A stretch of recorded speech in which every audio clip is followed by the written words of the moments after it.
Olá, bom dia, pessoal do sexto ano. Vou dar início à nossa aula de número 35 de língua inglesa e mais uma aula de revisão sobre os nossos exercícios da nossa apostila, né? Hoje vou falar com vocês especificamente sobre conteúdos que já foram estudados, tá?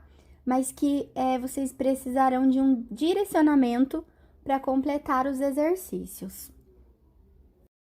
A página de referência é a página 23, tá? Da Unit Who is Ringing the Bell, que é a última unidade do nosso livro, basicamente referente ao nosso quarto bimestre. E estamos, então, nessa última página, que é a página 23.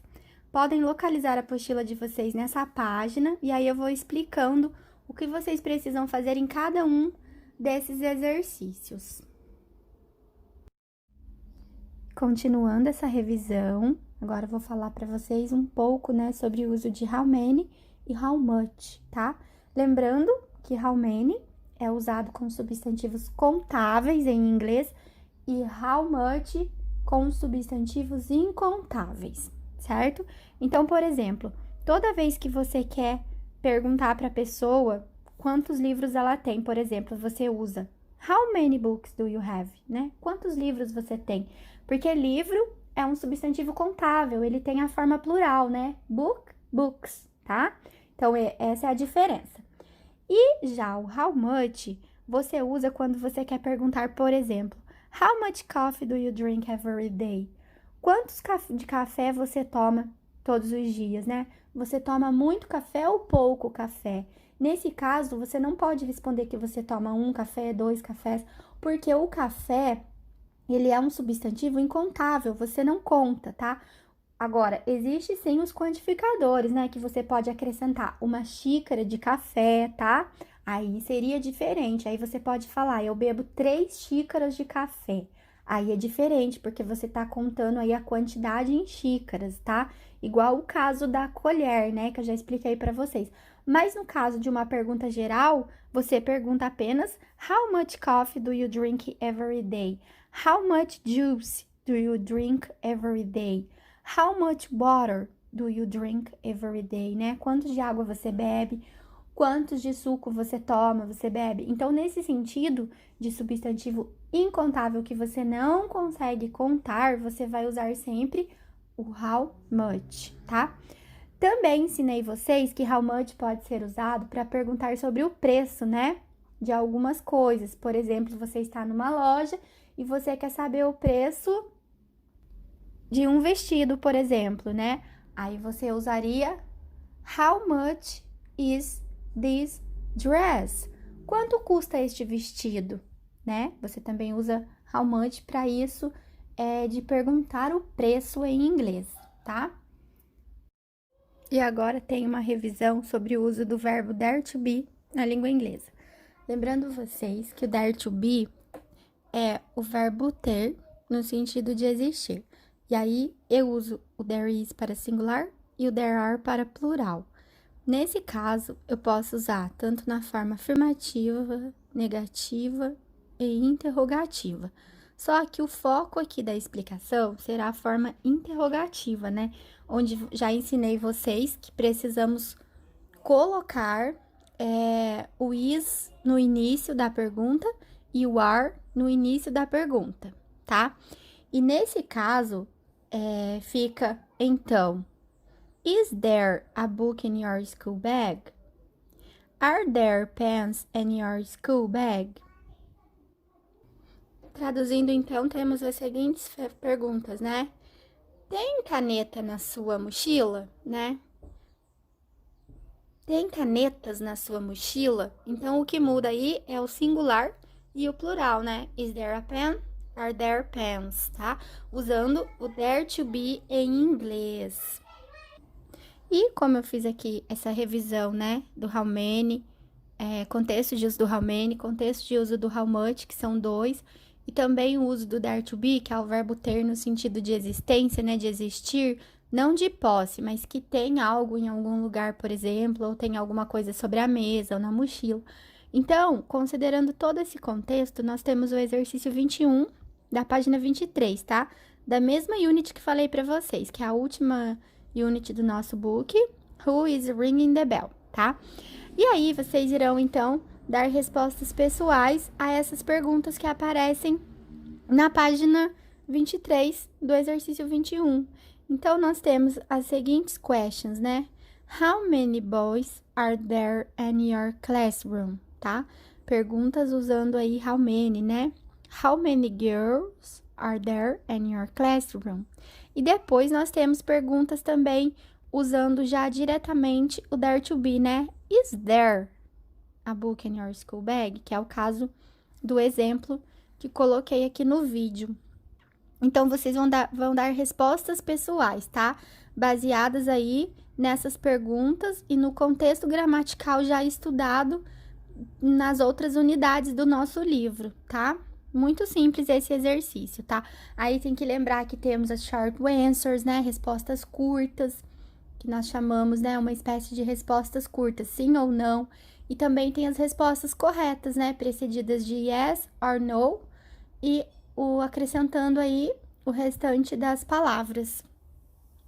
Já no exercício da página 23, mas o exercício 22, vocês precisam também responder de acordo com as perguntas. E aí tem que observar a imagem, tá?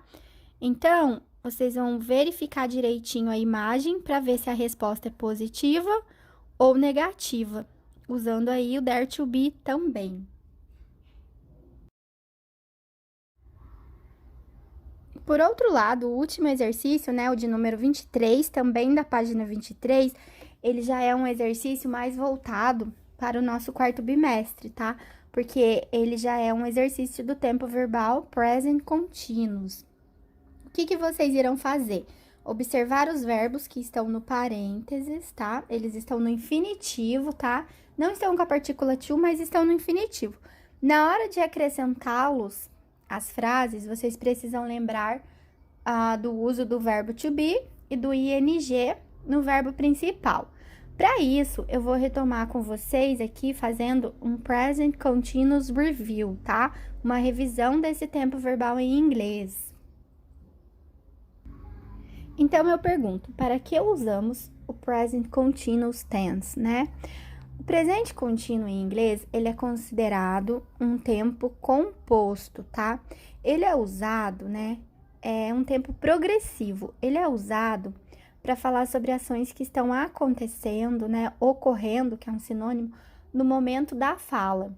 Então, por exemplo, agora, né? O que está acontecendo agora, que você está fazendo nesse exato momento. Você usa o present continuous. Por que é chamado de tempo composto? Justamente porque precisamos usar o verbo to be, tá? Nas frases, né? Seja afirmativa, negativa ou interrogativa. Vai aparecer o verbo to be de acordo com cada sujeito, com cada pronome sujeito, que já ensinei vocês, que toda frase tem um sujeito, né? E também tem que ter um verbo principal. Esse verbo principal é o verbo responsável pela ação, certo? A ação daquela frase, né? A ação de pular, a ação de correr, ação de brincar, ação de estudar, tudo isso em inglês, né? Play, study, tá? Então, temos aí vários verbos que já ensinei vocês também. Então, o que tem que saber? O que são verbos, né? E quais são os verbos que podemos usar com present continuous, tá? E saber a ordem de usar na conjugação, como fica a questão dos pronouns, né? Dos pronomes. Por exemplo, I am, you are, he, she, it, que são as terceiras pessoas, you are para plural, we are, né, para plural, e they are, também para plural. E aí, sim, você vai e acrescenta o verbo principal, no caso dos exemplos aí que vou ler com vocês. Temos, então, a frase I am studying English now, né? Eu estou estudando inglês agora, tá? Usado aí na primeira pessoa, I am, tá? Por isso que combinou com am. She is wearing a black dress, né? Ela está usando um vestido preto. Aqui, eu vou chamar a atenção para vocês do uso do verbo wearing, tá? Wear, né? Wearing. no present continuous, que é o verbo que eu disse para vocês que nós usamos para falar sobre o que estamos usando, vestindo, tá? Calçando, sobre algumas coisas aí relacionadas à peça de roupas, né? Peças de roupas que tem na nossa apostila também um vocabulário específico sobre isso, né? Então, na primeira frase temos o verbo study, né? Studying, wearing, na segunda. E a outra frase aí, my brother is making a cake. Meu irmão está fazendo um bolo, tá? O meu irmão eu posso substituir por he, que é o pronome, né? Que significa ele. He is making a cake e my brother is making a cake também está correto, tá? Só que aí combina com o verbo to be is e a terminação ing continua. E outra frase, they are doing their homework. Eles estão fazendo suas tarefas, ou elas estão fazendo suas tarefas, né? Nesse caso, eu vou usar o are também, combinando com o they. E aqui, todas as frases de present continuous. E o mesmo vocês irão fazer aí no exercício 23, tá? O verbo já está entre parênteses, vocês apenas vão colocar o verbo to be e o ing, que é a terminação de cada verbo aí. E aí, tem que lembrar também aquela regrinha que expliquei, né? Que alguns verbos ganham apenas o ing. Outros, que terminam em e, nós tiramos o e e colocamos o ing. Então, é só ficar atento à regra aí que já foi explicada em outras videoaulas. Esse não é um conteúdo novo, também é uma revisão aqui, porém, esse está mais recente porque faz parte aí do nosso quarto bimestre.